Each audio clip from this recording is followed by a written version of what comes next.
First of all, let's start from your personal journey. So you are in this field now from being a chartered accountant, right? You are a vaginismus coach now because you went through it and you came out of it, right? So when did you know that you have vaginismus? How did you come to know? When? At what age? Yeah, great question. And thank you so much, Swati, first of all, for having me on. I've been No following problem. the community is incredible. Oh, Really thank you. vulnerable conversations are just my kind of thing. Yeah. So yeah, Okay. I never thought I would be in this space, in this sexuality space, helping people overcome vaginismus. If you told me that Mm. 15, 16, I would have thought you're crazy. Because I myself struggled with sex, obviously, penetrative sex in particular, because those two things are so different. At 18 years of age is when I tried Mm. the sex for the first time with my husband. Mm-hmm. So, Katrin, it's breaking. The voice is breaking in between. Let me just get to know from the audience if it's fine, huh? Subhashini, just tell me if Katrin is really audible.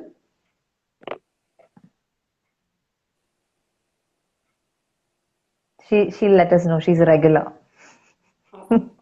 Yeah, voice is low. Okay, Okay, I can speak up a little louder as well, see if that's better. okay, yeah, it's better. But then in between, it's there is no voice for 2-3 seconds, and then again it starts, and then again there's no voice for some time. Okay, it's cutting out, you're saying? Well, if it continues cutting out, I can change locations as well. Usually this is where I have consultations with people and the internet is good. Okay, now it's okay. Now it's okay. Perfect. Okay, Yeah, slow and breaking. now it's fine. Hmm. Oh, well, Yes. you guys can't hear me. Katrin is a very soft-spoken person, so she's not really loud like Maya Zama. That's okay. A Go beautiful, ahead. gentle voice is very soothing, so I hope that's the same for people if it comes through okay. So, Okay. Yes. yes, 18 years of age is when I first had this big red flag in my life that something must be off. Hmm. And that's because I was trying to have penetrative sex with my boyfriend and the penis just wasn't going in. It was like Okay. a brick wall, like boom, nothing. And Okay. people that I speak to also have this question like I did, do I even have a vaginal opening? Because it doesn't seem like there is one. Um, Hmm. but of course, some red flags before this point were my difficulties with wearing tampons, which I Okay. thought would be an issue in my life since, my mom told me, oh, that's okay, you'll figure it out when you're a little older. And of course, I put it aside and didn't think too much of it. Yeah, Okay. age is when my journey began. Okay. Okay. And mm, what? Okay. What do you think are the symptoms of vaginismus? Well, the symptoms of vaginismus can include a variety of things, and more obviously, it is when there isn't an opening in order to help insert a thing, whether that is your first time trying to insert a finger or a tampon, sex toy, or a penis. And Hmm. vaginismus in itself is the involuntary contraction of the pelvic floor. So Hmm. here is involuntary, and Hmm. you're not consciously trying to close up.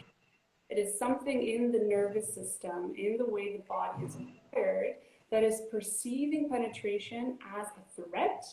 And therefore, vaginismus really is the body response of closing up in the body's attempt to protect you from this threat.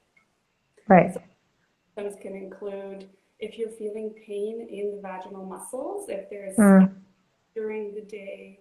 Many people who experience vaginismus also have really tight shoulders, or Hmm. pain or chest pain because we are storing that stress in all parts of our body, including too, the jaw, very big one. I had a lot of knee pain, lower back pain in my life, so Oh. they're relevant for sure. Okay. Okay, okay. You also told me during the previous conversation that we had that people with vaginismus mostly have constipation too, right? Yes, yes, great one, Kat. Okay. And most recently with you, we've talked about the Uh, time. the the tongue and the relationship with the vagina. Yes. Yeah. Yeah. So learning something every day, right? What about the causes, Katrin? What do you think causes vaginismus? The causes really are many, and each person has a very unique story that has led to their body reacting in this way. And Hmm. most of them, in the way that I believe our bodies work, and from my experience, it is all an emotional wound, some sort of energetic imbalance that creates the physical manifestation in the body. I'm very much Okay. this, holistic health and us being own healers in our life. Mm-hmm. So causes can be things like our perception that the masculine is scary. For women, Mm. this is a very big contributor to the body responding in this way. And this may not have to do with sexuality at all. It can be observing your parents when you were little who were fighting all the time. And Ah. your dad perhaps as potentially a violent or, in the kid's eyes, this can be perceived as a violent behavior. So fear of the masculine, rejection of the feminine, what it means to be a woman in the way that we have observed different women in our lives, our role models, like our mother, for example. It can also be a physical injury. It can be shame and embarrassment associated with our bodies or sexuality. Mm. There really are a wide span of things that contribute to vaginismus, and so no one answer is right. Right, right. Okay. Because even last time when you discussed this masculine feminine was very, very new to me. Now even I've also started reading more about it, and the more I read, the more fascinated I am. What about primary vaginismus and secondary vaginismus?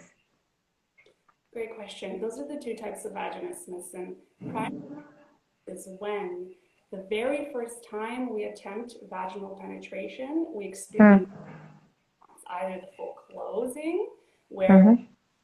we have, Katrin, your voice is breaking again. okay, Can we change positions and try now? yes, Yeah. move downstairs, and that way we'll see Okay. any improvement. One second. Okay. You. Okay. I'm gonna get nice and comfy on the couch. Okay. I can also see your house a little bit.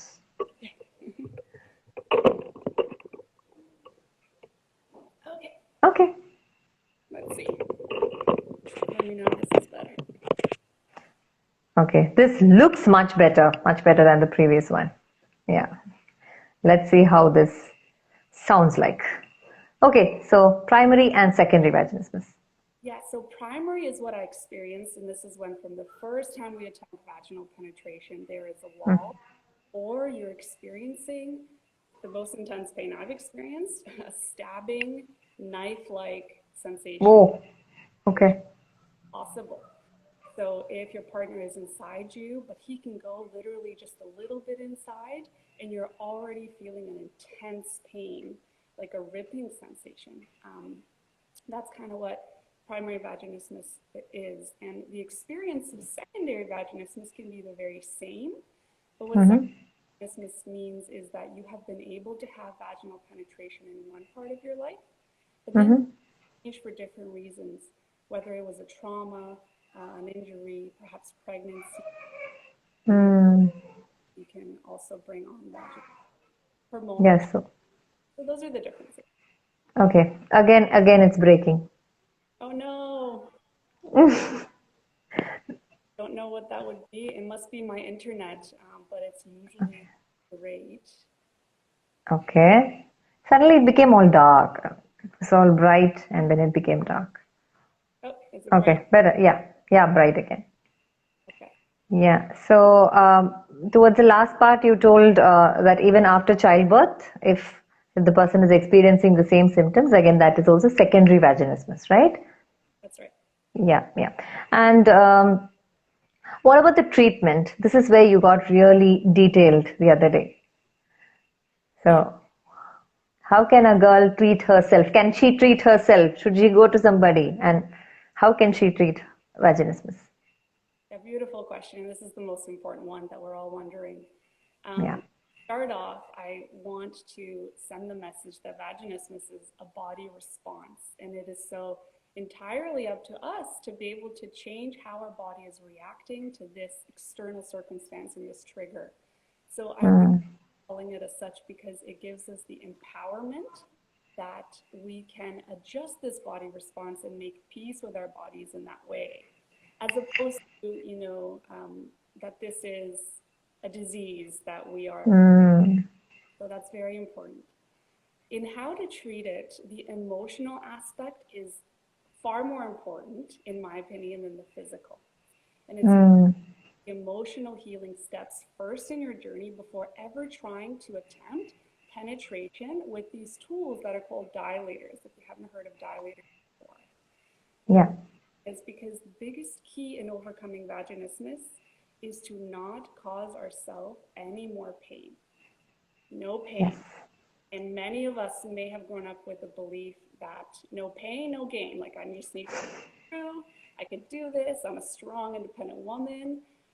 But that is just not the way to go in this case.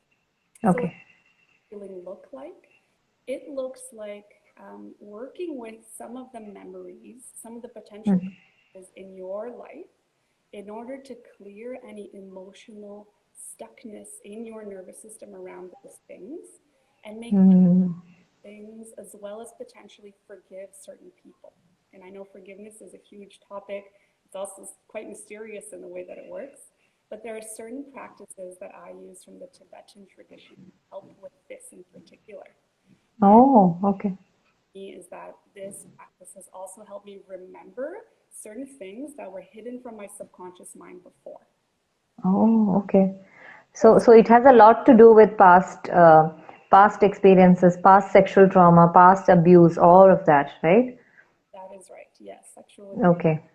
many of the other things under the surface that could be hiding from us. Get ready to deal with them. So certain practices in the process are going to help us uncover those things and bring them to the surface in order to then be able to work through them emotionally. And that does include working with the subconscious mind. Because as kids, what we have is this little black box in our head, the subconscious mind, as I like to refer to it, and it is simply on record mode. So here in the world, the way we observe our parents be with each other, whether they celebrate intimacy and physical touch or not, that gets registered in the way the world is.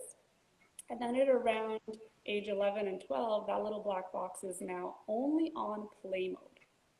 So we're just replaying everything that got recorded, and we may or may not suffer from that, a very big deal in our lives. So it's important to be able to engage in the process to rewire the subconscious mind and the beliefs that are stored with beliefs that are healthy in our process of overcoming vaginismus that are in line with that. Okay. So deal with, yes, Katrin, go ahead. And of course, then there's the physical. So we need to learn certain pelvic floor relaxation techniques, like belly breathing, stretching, massage of sorts, in order to prime the body for that. And then there's a process again, which should not involve any pain whatsoever. So I've learned the hard way how to do this because my dilators sat in my closet for months at a time, not being used. I was causing myself pain over and over again because I feel better. And that's why I've created guidance to help people avoid all of the mistakes that I've made. Okay. So it starts with emotional healing, and then there are many techniques that this person can follow, like all these techniques that you told, different kinds of stretches, breathing, and all of that, pelvic floor relaxation and everything, and then get into dilation or dilators, right? Okay, okay. And you also told the other day that the body is really interconnected. So, uh, what is the relationship between pleasure and vaginismus and sitting too much, and how can all this affect vaginismus? How is it really interconnected? Yeah, I love that you bring that up. The body is so interconnected energetically, emotionally, and physically when it comes to the way our muscles hold tension. And when certain muscle groups are being overworked or not flexible enough in the way that we are in our daily lives, the pelvic Hmm. suffers. So for me, having worked as an accountant for quite a few during the day. Just a minute, Katrin. It just got cut and it started working again. Yeah. Now tell me. You've been working as an accountant and sitting. Yeah. Yeah, so with a lot of sitting, our hip flexors, our um, quads especially get incredibly tight and stiff. And that Oh. on the pelvic floor, not allowing the pelvic floor to be in the relaxed state that is natural. Mm, okay. Those things are lifestyle changes that we need to start becoming cognizant of and start to create this balance in our bodies physically. That also Mm, is helping relieve shoulder tension. Often in our society, we have been taught to, or just gotten used to, but in my case, it was actually intentionally taught by my dad. Of course, he had all the right intentions, but we have been taught to breathe into our chest. And what happens okay. to our chest is we hold our shoulders up and we don't allow our diaphragm to contract and relax in the way that is naturally intended to. Mm. Is doing this movement, it actually gently stretches the pelvic floor with each breath. Oh. So diaphragmatic breathing and belly breathing is an important habit to create for Okay. ourselves as one of the first steps in overcoming vaginismus. Okay. Okay. And a lot of girls had written in about pelvic exam. Pelvic exams are so scary. Um, what about the fear of pelvic exam? How can you um, connect it with vaginismus? Is it because they have vaginismus the fear exists, or Hmm. what is happening? The chicken or Or the do they all have vaginismus? the chicken or the egg, for sure. It is Yeah. very that because we already feel on one level or another an anxiety of sorts around our vulva. And you brought up pleasure before. So we may have a lot of shame associated with that part of our bodies that we've never explored. That Mm, translates into a fear of having that part of our body explored by a medical professional. Very natural okay. the case. And if we've already experienced pain in the vaginal region, of course, we also anticipate pain and then brace for pain and avoid that pain. So we're scared of going to get checked up. And Mm, the case was that I wasn't quite, um, I already had the fear because I had already tried penetrative sex. I wasn't quite sure what to expect because we're not really even told or and when I was on the table of my family doctor who was examining me for the first time, who was a male, by the way, which likely also contributed to this, what I experienced is my butt lifting off the table automatically, as is the response of vaginismus, it's involuntarily, and trying to escape the speculum. So mm, this thing you may have experienced your butt lift off the table, your legs close, I want you to know that this is a very, very natural response. And it is not you, it is not them who are actually consciously deciding that, oh, hey, I'm scared and so I'm going to avoid this. It is the body reacting, just like it would react to sand being thrown in the face. If we have sand being thrown in the face, our eyes close because we're trying to protect ourselves. yeah. What the body's trying to do is trying to protect ourselves. We have a lot of tips on how to best get prepared for an exam, educate the doctor, as funny as it sounds.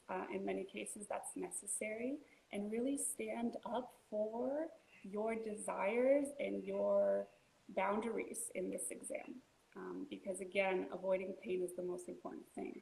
So speaking up for ourselves is another theme here with these tips that I can share with anyone who is interested. Right, right. Okay. And what about some of these messages that I received that said, my doctor said I'll need a surgery? Oh, the surgery. Okay, so let's. Were you suggested a surgery by somebody there? I have been suggested that as an option, yes. And that is after the first thing that I was told, that I must not be ready yet, and so I should just wait. That was the first thing I was told. And then later I was told that I should have born and relax. And those are absolutely unhelpful. Uh, and often people start believing, it must just be head, this pain, because the doctor seem to believe that I'm experiencing this pain. And to anyone listening, I want you to know this is not in your head, and it's real. So yeah, I was suggested surgery, and the one interesting aspect of this is that as a society, I think that we haven't been used to saying, I don't know, to admitting we don't know the answer to a question that is coming up in our professional lives, especially because we want to be the know-it-all, that professional who has all the answers. And so very often surgery is offered up as an option because the doctor isn't educated. So if you do hear this, it's important to gauge how much the doctor knows about vaginismus, first of all. Okay, okay. Have that confidence that, they may not be fully aware with all the options. Okay, So okay. surgery is often given as an option as in the form of a hymenectomy, so cutting the hymen in order to allow for penetration. And this is often, 90% of the time, if not 99, not needed. In fact, Okay. even if you have something internally being cut, your body is going to get traumatized additionally, even though you're on anesthesia. That effect is still true inside the nervous system. And the vaginismus body responds of experiencing fear in the nervous system around penetration is not going to go away. So it's Okay. that we explore all of the other options and avoid surgery at all costs. I can Right. say about the hymen to anyone who would like to listen because breaking the hymen is not so much what really happens in real life. It does stretch. No to in the way it's intended. Katrin, the last part of it that you said about hymen that got completely, it was breaking up all the time. So can you just repeat that again? Of course. Anyone who's interested about the hymen, I can send a video to that explains the function of the hymen and the fact that it stretches and that the hymen can be broken manually as the surgery suggests. Okay, okay. So who is the professional that these women can reach out to? Who are the professionals who really know what they're doing? Great question. The most relevant professional physically in the physical aspect of the journey is a pelvic floor physiotherapist. Okay.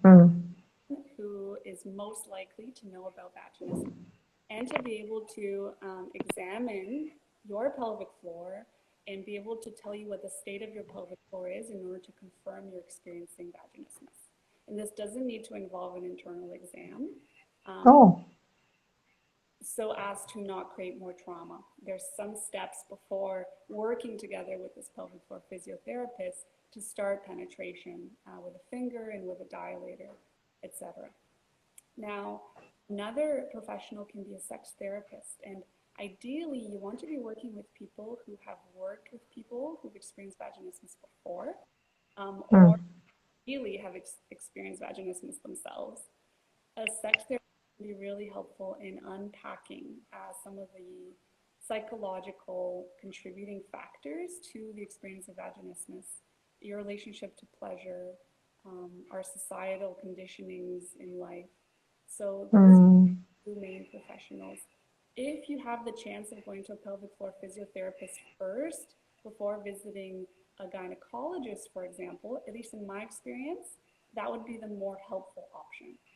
The gynecologist that I saw, unfortunately, in my luck, wasn't very helpful. So that's kind of coming from personal experience only. Okay, okay. But then there might be gynecologists who are, specially interested in it and are focusing on it. Maybe they can help too, right? I mean, the whole point is not everybody might be able to help. They have to look in for somebody who is very specialized in, helping it, and who is really passionate about it, who has probably gone through it themselves. Yeah, Exactly. yeah, Work with, yeah. well, I'm not a sex therapist. Accounting is very far from that. I learned so much on the topic and being passionate about it, obviously. I work with people one-on-one as well, or online guidance that I've created can be really helpful in working through this at home, by yourself or with a partner. That was my story. I actually never got a referral for pelvic floor physiotherapy. I didn't know this is an option. Family doctor didn't tell me, gynecologist didn't tell me. And Okay, so I did the dilating process at home by myself, which is an example of the fact that it is possible. So that's kind of what I help people do with the support of another medical professional if they choose, which is, of course, very highly recommended. okay. So you do one-on-one counseling, and then how many sessions would they approximately need to sort of understand the process and then start off successfully? Great question. I typically structure the journey as a 4-month journey with 4 months. Okay. and that is to not overwhelm the people that I work with. So we have 1 Hmm. weeks, and they get home play in between those. That's of course start with the emotional aspect of the journey. So we get to dilating only halfway through, maybe a little bit less, which is actually perfect because people are then more set up to make that dilating practice effective. So they can be blowing through it as opposed to struggling and increasing the vaginismus body response. But Okay. Okay. I've been able to have penetrative sex in half the time that I have wanted to work with them. So we just stopped whenever they were ready. Whenever success was achieved, that's all that we. Yeah. Yeah. So before we conclude, Katrin, do you have these dilators with you to show us, show our audience? Dilators, and then the other day you also showed me a pelvic wand, Yes. And snake-like thing. I'm gonna have to go, but I have gotten them ready for you.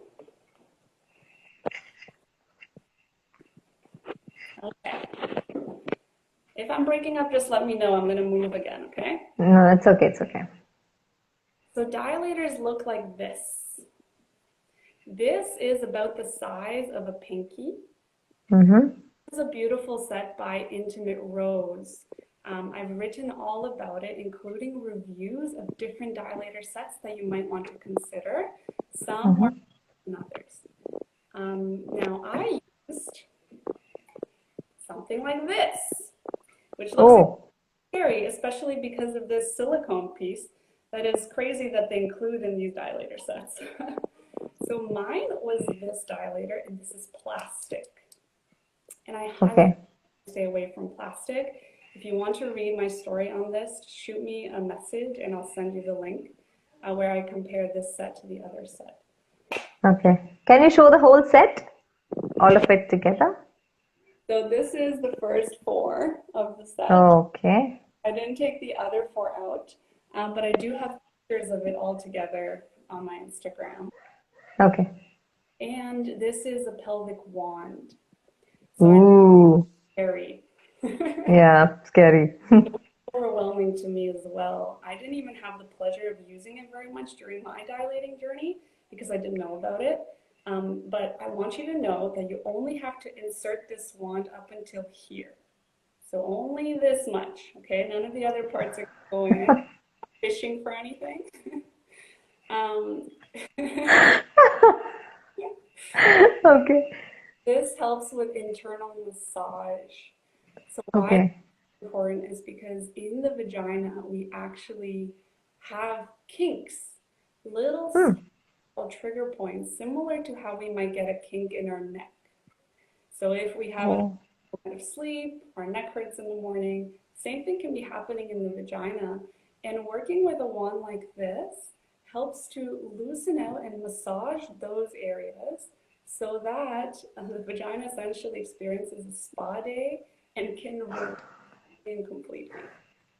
Okay. Walk people through how to use these as well. Okay. That was nice. That was funny. So you have also written a book, right? I have. And are you still giving it for free? I am. Yes. Oh, wow. Okay, so tell me about the book. The reason I wanted to write the book and make it available to people is because there was so little information available in my life when I was going through this that I thought it was essential for people to have at least an introduction to what vaginismus is and how to approach it and feel less alone. So I've called it Vaginismus Breaking the Cycle of Pain. It's available on Amazon, but on my website, if you just enter your information, you can get the book for free. And I just ask that you pay for a shipping cost. Fair enough. So you cover that, and I send you the book right over. And it comes with a bunch of book bonuses too. So those include an interview, for example, with my fiance on the topic of vaginismus and relationships. Okay. Or bonus is a confidence builder system, which helps you gain the confidence to start your journey, because that can really be the hardest part, and a few other things. So that is the book, and I didn't even bring it to show you. That's okay. Because you've mentioned your fiance, I just one more question. Huh? So how can the partner help? Oh, great question. How Okay. did I miss this? Okay. So, Good that I didn't. Otherwise, I would have regretted this big time. Yeah. so Okay. Yeah. now some people, the grass is greener on the other side, right? So if we are going through this solo, we wish we had a partner. Often we wish we were going through it solo. And that's because there are pressures that come with each one, disadvantages and advantages. So if you are with a partner, it's very important that communication channels stay open and vulnerable and authentic, and that sharing our emotions fully and completely with the people that we love. And that's not easy to do because there's so many triggers associated with being a partner to someone experiencing vaginismus and being the person who experiences vaginismus. Often a partner feels like they're the cause, and so they take on this avoidant attachment style, which may have been their attachment style already, but they tend to decide. And if we are feeling vulnerable and anxious and needing love, we tend to try to go closer and ask for attention. Why is our intimacy dropping, right? Which can be the doing of either, but often this makes us feel less loved, forgotten about, et cetera, et cetera, et cetera. So the story goes on, but a partner can be really helpful by engaging in pleasure in other ways with their partner. So that is the third pillar that we didn't talk so much about in between the physical and emotional aspects. But creating this beautiful relationship to pleasure in your relationship or with yourself, which is the starting point, is so important to helping the nervous system reach a state of relaxation and calm. And that starts with touch, light touch on the skin, intense touch on the skin, whatever is your preferences. And there are actually different erotic languages to help us understand how our nervous system is currently wired to feel safe during intimacy. So that's a whole other adventure. But Okay. the putting their own vulnerabilities, their triggers aside, and being there as much as they can. Dilating Wow. will involve your partner in a way that's safe and helpful. So we can go deep into that as well. But really, the partner ideally needs to show their love as openly and as beautiful. Yeah, thank you. That was a better conclusion actually. So I'm good that I asked this question at the end. So thank you, Katrin, for once again agreeing to do this with me. And good that we chose the right day for this.